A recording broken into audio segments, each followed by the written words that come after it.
Welcome back, fellow web creators and entrepreneurs. In this tutorial, I'm going to cover how to change video size or frame size in Adobe Premiere.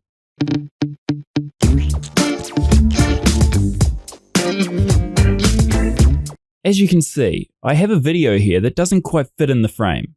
The simplest way to fix this is to stretch out your video. This can be done by right-clicking on the video clip on the timeline and selecting Set to Frame Size or Scale to Frame Size. For more manual control, you can also adjust the scale by double-clicking your clip in the video preview window.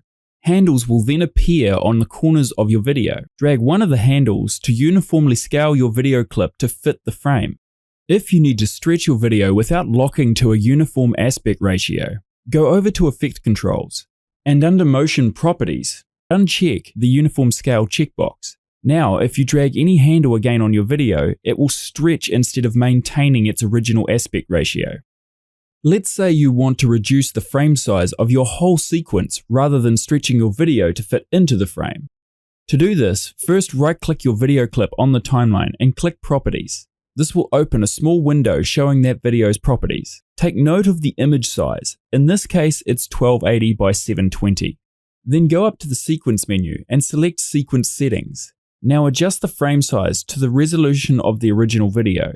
In this case, 1280 by 720, as shown earlier. Then hit OK on both of the pop-ups. And that's it. Now your video frame should fit snugly to the videos on your sequence. And that's it for this tutorial. I hope you learned something new. Thanks for watching, and I look forward to seeing you again soon.